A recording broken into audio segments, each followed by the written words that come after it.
Well, I can hear it now. Man, you're killing us with these rifle changes. Hi, everyone. It's a 4-gun guy. And yep, we've got another one. I am changing from the CZ457 for rimfire competition to the Bergara B14R. Now, let's kind of talk about this journey and why I've ended up here. Started with the Tikka T1X. Loved it. Great rifle. However, for competition, the ability to upgrade that rifle, make certain changes to it, chassis-wise and whatnot, were kind of limiting, right? So I moved to the Voodoo because everyone was going to the Voodoos, right? So I joined the herd, went to Voodoo. Voodoo didn't work out too well, and I've done videos on why it didn't. Part of that, I think, was the chassis that I had it in, that MDT ACC. But the Voodoo had issues. That rifle had some serious issues, in my opinion. So I went to the CZ457. Now remember, I went from a 700 action footprint to a, skinny little magazine footprint with the CZ. That CZ shot lights out. It shot lights out. And a part of that is the barrel I had put on it from my buddy Larry Deese. But the action was smooth once I worked it down. If you look at some videos out there, they'll talk to you about how to do that. The action smoothed out. I didn't have any issues with that rifle with the action or anything. The issues I had with that rifle were that MDT ACC chassis for the CZ457. If you recall, I think I did a video. I've done some rants on it. And all I'm going to say is if you want to get the CZ457, do not get an MDT ACC chassis, period. End of story. Look at my videos on that. If you look at my year-end best and worst, I do a full reasoning why you shouldn't buy that chassis for that rifle. Now, there is one thing I missed about the CZ though. And this is just something I missed. I actually missed not having that 700 footprint action. I just missed this. I didn't have any issues with those magazines for the CZ. It fed great, it ejected great once I got used to that ejection being more manual than the Voodoo. But I just missed this. And so I watched a buddy of mine who's actually sponsored by Bergara shoot his in some of the competitions. I ran his bolt, I shot his rifle, and I just really liked what I saw, what I felt. So here's what I want to do, guys. I want to do what we've done on these other videos. I want to take this out of the box, B14R. Let's go ahead, get it to the range with this carbon barrel on it. And I'm going to go through some of the features of this rifle. So we'll start with that. Then let's go to the range. Let's see how she shoots at groups and at distance. I'll run some different ammos through it. Let's see how it works with that. Then we're going to go through the upgrade process, right? Let's look at how it's been upgraded with the barrel, with the new chassis I'm getting, which is not an MDT chassis. You're going to love it though. The one that I got for this is pretty nice. I'm keeping my tracked toric scope on this rifle because I love that scope. And yeah, let's just see how things work out as we build this new competition rifle. So if you're ready to go, let's get to it.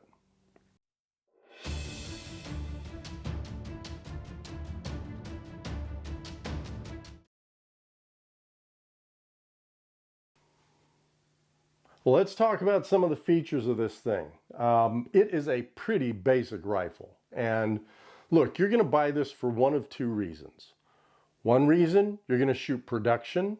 And I know some guys that use this for production, and they are top production shooters. If you're going to use this for production, from what I've heard and what I understand, you won't go with the carbon fiber barrel. Go with the steel barrel. Now, I have the carbon fiber on here because the only thing literally that I'm using off of this production rifle is this action right here and this bolt. That's it. Everything else goes. So I didn't really care about either having a steel or a carbon barrel. And I wanted it now, which, you know, I always want it right now. So this was the only one available. So I just went ahead and got it. But you'd probably want to start with a steel barrel. Now, I like the stock on this. It is really, and this isn't loaded, guys. I can just tell you it's not loaded.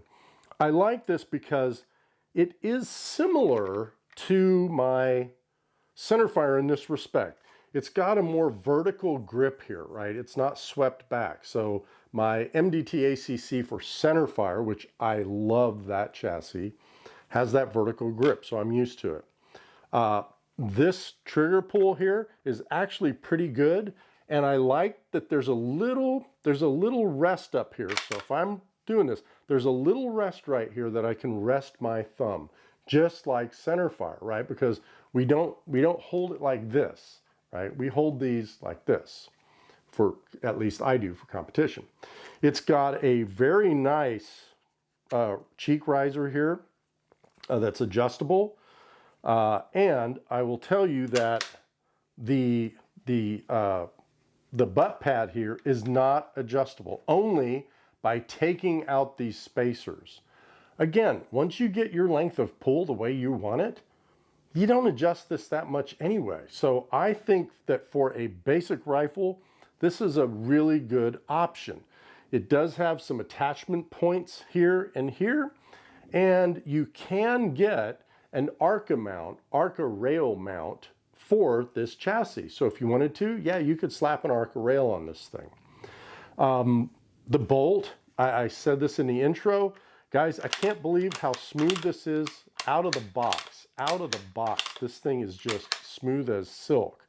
Now, it's got the safety where I like it, normal safety position, but the safety up here, the trigger, I'm going to change the trigger out. I'm going to put my Bixen, my backup Bixen Andy trigger in so I can get that down to the 8-ounce trigger pull that I have in my centerfire rifle. Remember, I've done videos before about trying to standardize things, right? So when I pick up that rifle, I know the trigger pull weight is the same as the other rifle for competition. But this trigger right here, that's a good crisp trigger. It's pretty heavy, but it's a good crisp trigger. That's really about it. Oh, and of course, it is the 700 footprint, so I can use my AICS style mags in here. It's got a great mag release right up in front. Again, exactly where my 700 footprint, my centerfire is. So I'm very used to that, right? I remember with the CZ, the one thing I did have to get used to was the fact that I had to reach up into that mag well and hit that mag release. This is just very natural for me. So that's it on the out of the box here, man. I mean, and it does have, you know, it does have a 1/2-inch threading here, so I could put a suppressor on this thing. I could put a muzzle brake. I could put a flash hider, whatever you want to put on here. So it does have that. Let's get on this target. Let's go ahead and get on that one right there. Let's do this end one right here. Okay.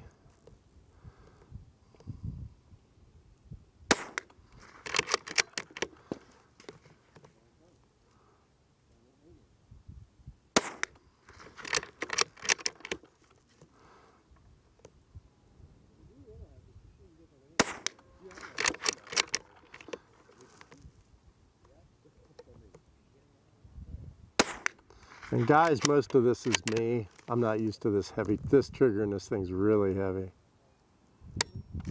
Really heavy. Okay, let's try some SK match now. It's still probably got a ways to break in this barrel. But let's see, this is the SK match. Let's go to this next target over here to the right.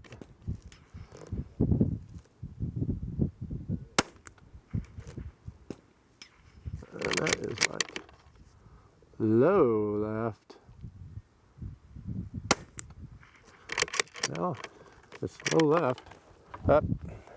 Ah, I had one of those ejection issues. If you don't run this bolt really hard, it's going to get caught up in there. And I have not staked this ejector yet, which is something you really need to do to these. That's the first one of those I've had, but at least I knew what it was when it happened. So let's see here. So this SK is really shooting low left. It's putting not a bad little group together there. Oh yeah, that's not bad.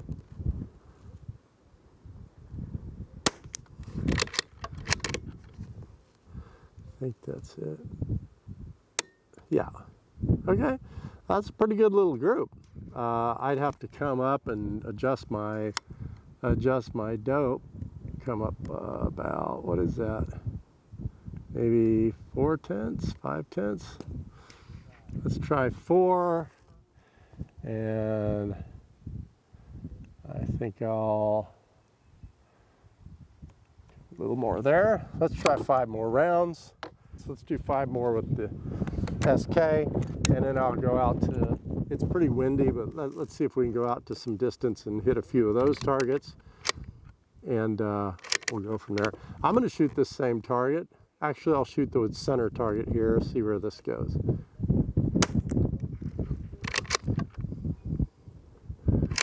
Just off to the left there. Not going to adjust anything. 2 holes right there. Getting used to this trigger. Getting used to this trigger. Yeah, it's a good little group.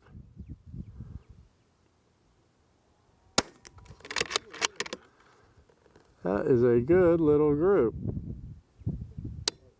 Yeah, okay, good. Well, looks like it tightened up pretty quick on the 0. Let's go ahead, let me get a target or 2 out there, and we'll make some longer shots. Okay, got a target out there, 189 yards. I've got my dope set. The Kestrel's telling us about 1.7 left, but I'm gonna go 1 left. Looks like we're good. Let's see what we can do here. Like a hit, impact, impact. It's a little low maybe, whoops. Did we have it? Yep, we did. Yeah, I've got to get used to this, and I am gonna stake this, so I'm gonna stake that. I just haven't done it yet. I'm not gonna do it until I'm getting that other chassis and all that stuff, and I've got the action off. That looked almost dead center. That was good, a little low, but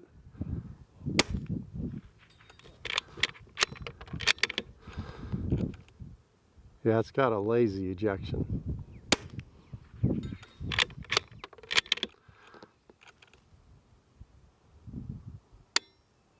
Okay. Well, good.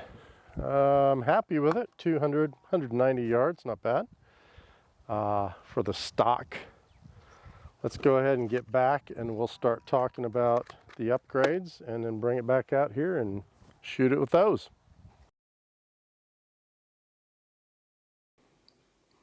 Well, we're back in the shop. It's been about, I guess about 3 weeks since the since that stock footage, right? Was shooting it just stock. And so let's go over what we've done here. I've got the track mounted on it again. I've got the 1 1/4 inch straight barrel mounted on the Bergara B14R Action. I've got the whole thing mounted now in my new MPA Matrix Pro chassis, and it is gorgeous. I'm going to tell you that I shot a match this past weekend with this rifle. This Matrix Pro chassis was flawless. The balance on this thing is awesome. The tracked scope worked great. The barrel is just, it's a lights out barrel. I mean, it's a single hole at 50 yards, and you know, I have no problem with that at all. But I'm going to tell you that we're not going to take this out and shoot it in this configuration. I may do another video with that, but guys, I'm just so upset about this Bergara B14R. I was hoping this was going to be just the best thing since sliced bread, and that action has been a nightmare. I cannot recommend this at all. I will not recommend this rifle to anybody. It doesn't work unless you have a lot of gunsmithing expertise and know how to take things apart, do some machining, put them back together again, keep testing it, and then you can get it to work. But I am not going to sit here, I can't sit here and tell you to go out and buy a barreled action for $600, $700, only to get it home and to have the ejection issues that I had. You saw some of them in the stock, right? Remember what I said in that part of this video? I said, oh, when I get back, I'm going to stake the ejector. Everyone says to stake the ejector. Well, a very good gunsmith friend of mine told me that's BS, and that's not the problem. The work that was done to fix this was way beyond staking the ejector. It was engineering changes. It was architectural changes. It was machining changes that now makes this rifle run very well, very well. I'm extremely happy with it. After this week, last weekend, when I shot a match with this rifle, I dropped 10 points just because it couldn't eject a case out of this action. Literally couldn't and wouldn't. You know how many times last weekend in a match, during a stage, I had to drop my magazine to get the empty case out of there and put my magazine back in? I am not joking. I'm saying in 8 stages, 6 of those stages, I had to do that. And then the rest of the time, you know what I was doing? I wasn't looking through the scope at the target when I made the shot. No, I was looking over here as I ran the bolt to see if it actually had ejected the case. What do you think that did to my shooting? When I missed, do I know where I missed? No, I'm too busy looking over here looking for an ejected case. And if I didn't see one, guess what I did? I dropped the magazine because I just assumed it didn't eject it, even if it had. So I'm telling you that after that match, made some changes. Those changes have worked. I can't tell you what those changes are. I just can't take that responsibility on. I won't. And I hope you understand that. All I can tell you is there are other options out there on the market, and go to one of those options. I do not recommend that you purchase a Bergara B14R rifle of any kind. I just don't endorse it. I own a Bergara B14 BMP 6.5 Creedmoor. In fact, it's right here. Here. I'm going to do a video on the scope that's on top of this thing. There it is, right there. This rifle is awesome. This rifle is awesome. They did a great job on this rifle. But on the B14R, no. Don't waste your time. Don't waste your money.